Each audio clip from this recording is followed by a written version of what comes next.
This is Revathi. Welcome back to our channel. మీకు వినిపించబోయే కథ villain episode number 156. కథను రచించిన వారు నక్షత్ర గారు. తన పర్మిషన్తో ఈ కథను మీకు అందిస్తున్నాను.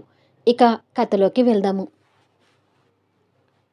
తన విషయంలో ఇంత కేరింగ్ చూపిస్తున్న సంజుని పూర్ణ కొత్తగా చూస్తుంటుంది. సాయంత్రం కూడా జ్యూస్ తక్కువగా తాగారు, అందుకే భోజనం తీసుకొచ్చాను అంది సంజు. నేను డిన్నర్ చేయనని చెప్పాను కదా అంది పూర్ణ. ఈ వయసులో ఆకలితో ఉండటం మంచిది కాదు మేడం, మీ ఆరోగ్యం పాడవుతుంది. దయచేసి నా మాట వినండి, కొంచెమైనా తినండి అని తనని బతిమలాడింది. నాకు ఏమీ తినాలనిపించడం లేదు అంది పూర్ణ.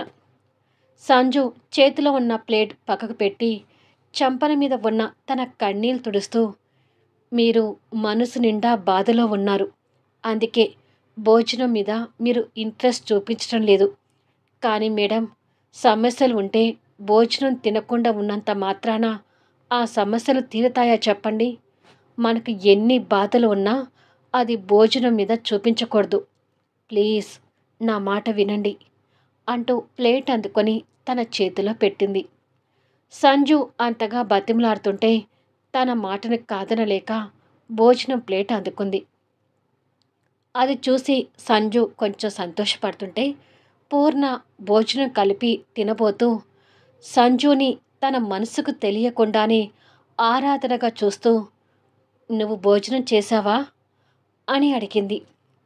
తన భోజనం గురించి అడుగుతున్నందుకు సంజు కొంత ఆశ్చర్యపోతూ, లేదు మేడం, చేస్తానులే, మీరు కానివ్వండి అని అంది.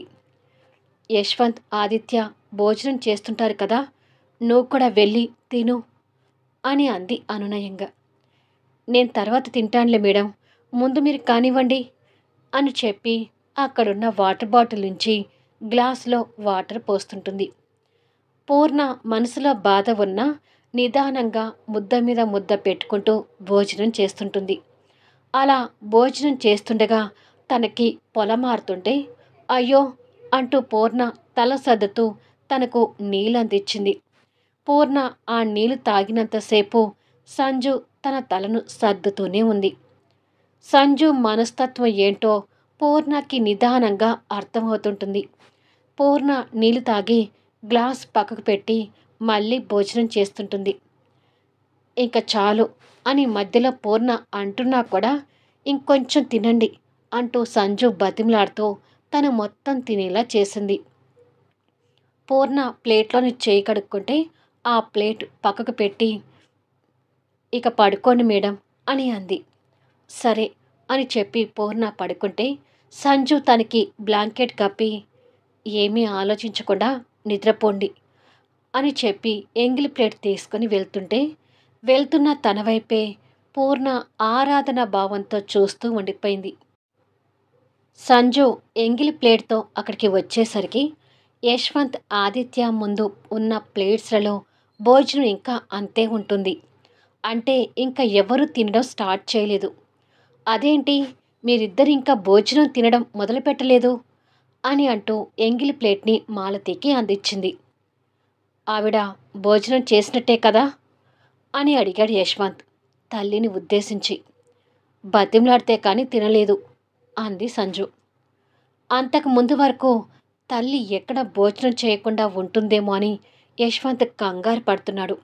ఇప్పుడు సంజు చెప్పేసరికి తృప్తి పడుతున్నాడు. ఆదిత్య కూడా తల్లి గురించి విని సంతోషపడుతున్నాడు. సరే, ఇక నువ్వు కూడా కూర్చో, ముగ్గురం కలిసి భోజనం చేద్దాం అన్నాడు యశ్వంత్. సరే అని చెప్పి సంజు యశ్వంత్ పక్కన కూర్చుంటే ముగ్గురు కలిసి భోజనం చేస్తుంటారు. అసలు అన్నయ్యకి అమ్మకి ఎందుకు మళ్ళీ గొడవ అయి ఉంటుంది అని ఆదిత్య ఆలోచిస్తూ, ఏమోలే, రేపు అమ్మని అడిగి తెలుసుకుందాము అని అనుకొని భోజనం చేస్తున్నాడు. మరి కాసేపటికి యశ్వంత్, సంజు పడుకోవడానికి రెడీ అయ్యారు. సంజు యశ్వంత్ పక్కన పడుకొని, అసలు మీ అమ్మగారితో మీకున్న గొడవలేంటో నాకు చెప్పొచ్చు కదా అని అడిగింది. యశ్వంత్ తన మొహం మీద పడుతున్న హెయిర్ని తన చెవి వెనుక పెడుతూ, నువ్వు కొన్ని విషయాలు తెలుసుకోకపోవడమే మంచిది సంజు. ప్లీజ్ మా మధ్య ఉన్న గొడవల గురించి నన్ను ఏమీ అడగొద్దు అని రిక్వెస్ట్గా చెప్పాడు. అంత రిక్వెస్ట్గా చెప్పేసరికి ఇక సంజు కూడా ఏమీ మాట్లాడలేకపోతుంది. తన నుదుటి మీద ప్రేమగా ముద్దు పెట్టి, ఇప్పటికే చాలా టైం అయింది, ఇక పడుకో అన్నాడు. గుడ్ నైట్ అని చెప్పి సంజు నిద్రకి ఉపక్రమిస్తుంది. కానీ రకరకాల ఆలోచనలతో యశ్వంత్కి అసలు నిద్ర పట్టడం లేదు. మరుసటి రోజు నుంచి పూర్ణకి సంజు మీద కొంచెం కొంచెంగా అభిప్రాయం మారుతూ, సంజు ప్రతి కదలికను గమనిస్తూ సంజు మంచి అమ్మాయే అనే అభిప్రాయానికి నిదానంగా వస్తుంటుంది. ఇలా ఓ 4 రోజులు గడిచిపోయాయి. మరుసటి రోజు ఉదయం టైం 6 అవుతుంటుంది. యశ్వంత్ ఎర్లీగా లేచి రెడీ అయి బయటికి వెళ్ళబోతుంటే, ఇంత ఎర్లీగా ఎక్కడికి బయలుదేరావు యశ్వంత్ అని అడిగింది సంజు. ఇవాళ ఆదిత్య దివ్యల పుట్టినరోజు సంజు. వాళ్ళ ప్రతి పుట్టినరోజుకి నేను విదేశాల్లోనే ఉండేవాణ్ణి. కానీ ఈసారి ఇక్కడే ఉన్నాను కాబట్టి డైరెక్ట్గా వాళ్ళని కలిసి విషెస్ చెప్పబోతున్నందుకు సంతోషంగా ఉంది. ఆదిత్యకి విషెస్ చెప్పి దివ్య దగ్గరికి వెళ్ళొస్తాను అని అన్నాడు. యశ్వంత్ అభి ఇంటికి అంటే సంజు మనసులో కొంచెం కంగారుగా ఉన్నా కాదనలేకపోతుంటుంది. యశ్వంత్ కిందికి వచ్చేసరికి, మీరు ఆర్డర్ ఇచ్చిన బొకే వచ్చింది బాబుగారు అంటూ మాలతి యశ్వంత్కి బొకే అందించింది. ఆదిత్య నిద్రలేచాడా అని అడిగాడు యశ్వంత్. ఇంకా లేదు, నిద్రపోతున్నాడు అని మాలతి చెప్పగానే, సరేలే అని యశ్వంత్ బొకే పట్టుకొని తమ్ముడు రూములోకి వెళ్ళేసరికి ఆదిత్య టీషర్ట్ షార్ట్లో ఉండి బోర్లగా పడుకొని మంచి నిద్రలో ఉన్నాడు. చిన్న పిల్లాడిలా పడుకున్న తమ్ముణ్ణి చూసి నవ్వుతూ, ఆదిత్య ఆదిత్య అని అన్న పిలుపులు చెవిలో పడగానే ఆదిత్య గబుక్కున లేచి కూర్చున్నాడు. నిద్ర కళ్ళతోనే బొకేతో కనిపిస్తున్న అన్నను చూసి నవ్వుతుండగానే, many more happy returns of the day Aditya అంటూ బొకే అందించాడు. ఆదిత్య బెడ్ దిగి లేచి, థ్యాంక్ యూ అన్నయ్య, థ్యాంక్ యూ సో మచ్ అంటూ బొకే అందుకున్నాడు. ఆప్యాయంగా తమ్ముణ్ణి హగ్ చేసుకున్నాడు. ఎప్పుడు నువ్వు మాకు గిఫ్ట్లు పంపించడమే కానీ నీ దగ్గర నుంచి ఇలా విషెస్ ఎప్పుడు తీసుకోలేదన్నయ్య. ఈరోజు చాలా సంతోషంగా ఉంది అన్నాడు ఆదిత్య. యశ్వంత్ తమ్ముణ్ణి ఎదురుగా నిలబెట్టుకొని చూస్తూ, ఈసారి మీ పుట్టినరోజుకి నేను ఇక్కడ ఉన్నందుకు నాకు కూడా సంతోషంగా ఉంది అన్నాడు. ఆదిత్య సంతోషపడుతూనే మళ్ళీ అంతలోనే నిరాశ చెందుతున్నాడు. ఏమిట్రా అలా అయిపోయావు అని అడిగాడు యశ్వంత్. ఈసారి నువ్వున్నా దివ్య మన దగ్గర లేదు కదా అన్నయ్య అన్నాడు దివ్య గురించి బాధపడుతూ. ఆ విషయంలో యశ్వంత్ మనసులో కూడా బాధ ఉన్నా, దివ్య ఇక్కడ లేకపోయినా తన ఇంట్లో హ్యాపీగా తన బర్త్డేని చేసుకుంటుందిలే అన్నాడు. అంతలో పక్కనే ఉన్న ఆదిత్య ఫోన్ రింగ్ అవుతుంది. యశ్వంత్ పక్కనే ఆ ఫోన్ ఉండేసరికి స్క్రీన్ మీద స్వీట్ హార్ట్ అని పేరు పడుతూ కాల్ చూసి, నీ స్వీట్ హార్ట్ కాల్ చేస్తుంది, మాట్లాడుకో, నేను దివ్య దగ్గరికి వెళ్ళి విషెస్ చెప్పి వస్తాను అని చెప్పి యశ్వంత్ వెళ్ళిపోయాడు. ఆదిత్య నవ్వుతూ కాల్ చేసి అటు నుంచి స్వాతి మాటలు విని, thank you so much my sweet heart అంటూ మాట్లాడుతూ ఉన్నాడు. యశ్వంత్ బయటకొచ్చి కార్ స్టార్ట్ చేసుకుని బయలుదేరాడు. మధ్యలో ఒక ఫ్లవర్ బొకే తీసుకొని కొద్దిసేపటికి అభి ఇంటి ముందు కార్ ఆపాడు. చెల్లెలకి విషెస్ చెప్దామని ఎంతో ఆనందంగా హుషారుగా బొకే పట్టుకొని లోపలికి వచ్చేసరికి అభి పేపర్ చదువుతూ సోఫాలో కూర్చుంటే దివ్య తడి బట్టతో ఫ్లోర్ తుడుస్తూ కనిపిస్తుంటుంది. పేపర్ అడ్డుగా ఉండేసరికి అభి ఇంకా యశ్వంత్ని చూడలేదు. యశ్వంత్కి వెన్నుముఖంగా ఉండి దివ్య ఫ్లోర్ తుడుస్తుంటే దివ్య కూడా యశ్వంత్ వచ్చింది చూడలేదు. చెల్లెలు అలా కష్టపడుతూ పని చేస్తుంటే యశ్వంత్ చూడలేక బాధపడుతూ పేపర్ చదువుతున్న అభి వైపు కోపంగా చూస్తున్నాడు. కానీ ఆ క్షణం కోపం మంచిది కాదు అనుకొని అభి గురించి వదిలేసి, అమ్మ దివ్య అంటూ చెల్లెల్ని పిలిచాడు. ఆ మాటతో అభి పేపర్ పక్కకు తీసి యశ్వంత్ని చూడటం, దివ్య వెనక్కి తిరిగి యశ్వంత్ని చూడటం ఒకేసారి జరిగిపోయింది. బొకే పట్టుకొని వచ్చిన యశ్వంత్ని ఇద్దరూ ఆశ్చర్యంగా చూస్తున్నారు. దివ్య ఆ తడి బట్టను వదిలేసి అన్నయ్య అంటూ దగ్గరికొచ్చింది. హ్యాపీ బర్త్డే దివ్య అంటూ చెల్లెలికి బొకే ఇచ్చాడు. ఆ విషెస్తో ఆ రోజు తనది పుట్టినరోజు అని దివ్యకి అప్పుడు గుర్తొస్తుంది. తన పుట్టినరోజు ఎప్పుడో తెలియని అభి కూడా ఆశ్చర్యంగా చూస్తూ చేతిలో ఉన్న పేపర్ పక్కకు వేసి సోఫాల నుండి లేచి వారిద్దరినీ చూస్తున్నాడు. దివ్య చేతిలో ఉన్న అందమైన బొకే చూసుకొని తిరిగి వాళ్ళ అన్నయ్యని చూస్తూ, ఇవాళ నవంబర్ 10 కదా, మర్చిపోయాను. నా పుట్టినరోజు అనే విషయమే మర్చిపోయాను అన్నయ్య. నువ్వొచ్చి గుర్తు చేసే వరకు నాకు అసలు గుర్తే లేదు అని అంది నవ్వుతూ. ఆ మాటతో దివ్య మానసికంగా చాలా బాధపడుతుందని యశ్వంత్కి మరొకసారి అర్థమై అభిని కోపంగా చూస్తున్నాడు. యశ్వంత్ కోపాన్ని చూస్తూ అభి తల పక్కకు తిప్పుకున్నాడు. అక్కడ తడిబట్ట ఉండటం చూసి యశ్వంత్ వచ్చినప్పుడు దివ్య ఏ పరిస్థితిలో ఉందో మళ్ళీ ఇంకొకసారి గుర్తు చేసుకున్నాడు. జయరాం గారు, కళ్యాణి గారు అక్కడికి వచ్చి యశ్వంత్ రావటం, దివ్య చేతిలో బొకే ఉండటం ఆశ్చర్యంగా చూస్తున్నారు. ఏమిటమ్మా ఈ బొకే అని అడిగాడు జయరాం గారు. అది ఇవాళ నా పుట్టినరోజు మావయ్య గారు, అందుకే అన్నయ్య బొకే ఇచ్చి విష్ చేశారు అని అంది. ఓ అలాగా, many more happy returns of the day Divya. అయినా మాకు ఈ విషయం ముందే చెప్పలేదేంటమ్మా అని అడిగాడు జయరాం గారు. మీ అబ్బాయి నా చెల్లెల్ని గురి చేస్తున్న మానసిక వేదనకి తన పుట్టినరోజు తనే మర్చిపోయిందండి అన్నాడు యశ్వంత్ అభిని కోపంగా చూస్తూ.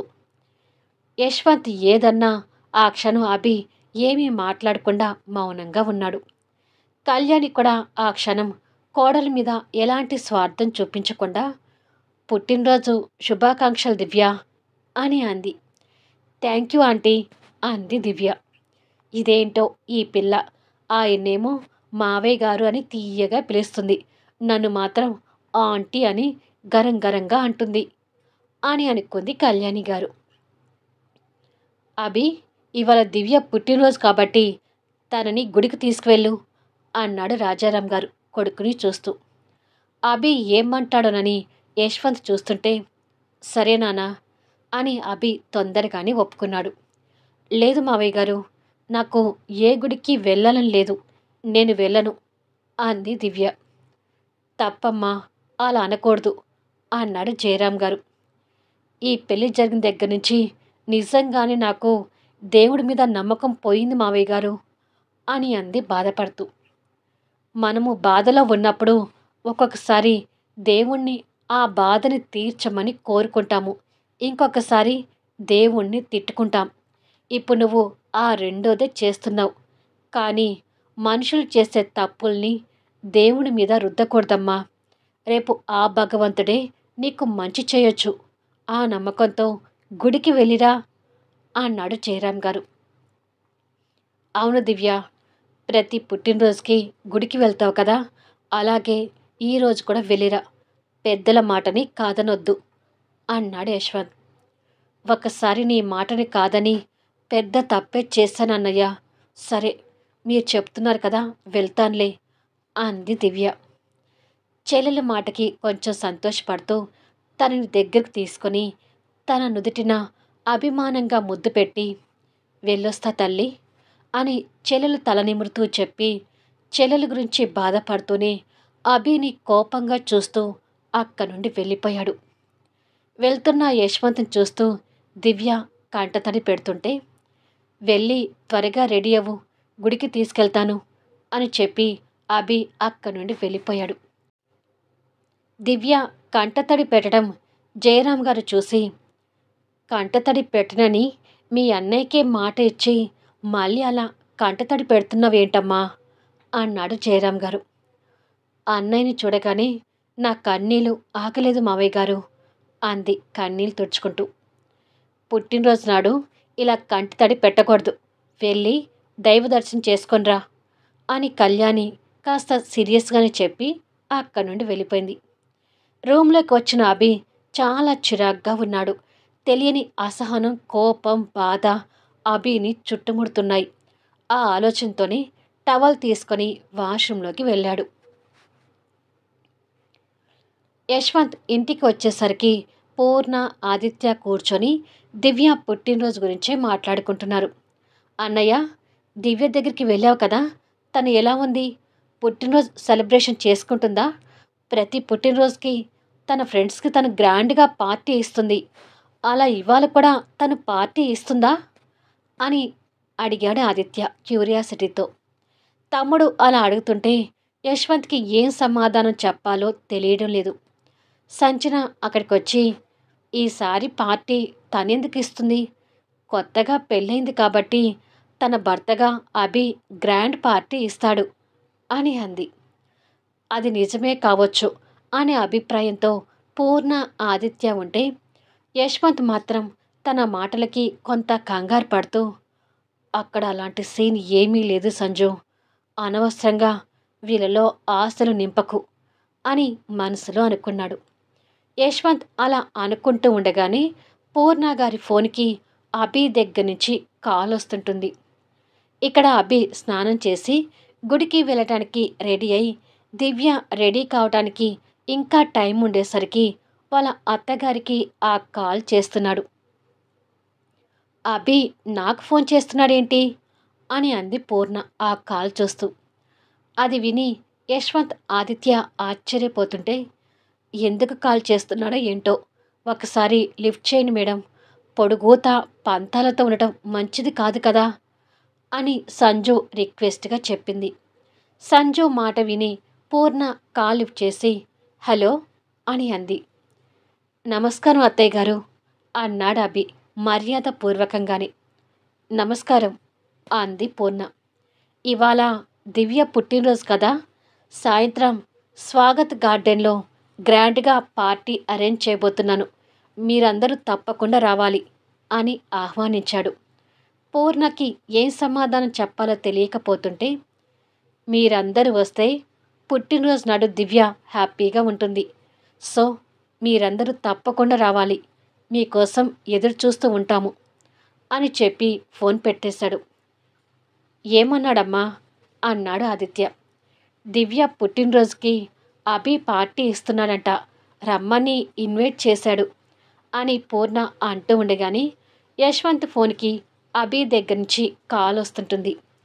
అభి కొన్ని క్షణాలు ఆలోచించి ఆ కాల్ లిఫ్ట్ చేసి హలో అన్నాడు. సాయంత్రం మీ చెల్లెలు పుట్టినరోజుకి పార్టీ అరేంజ్ చేస్తున్నాను, మీ ఇంట్లో వాళ్ళందరినీ ఇన్వైట్ చేస్తున్నాను, అందరూ తప్పకుండా రావాలి అని ఇన్వైట్ చేస్తున్నాడు.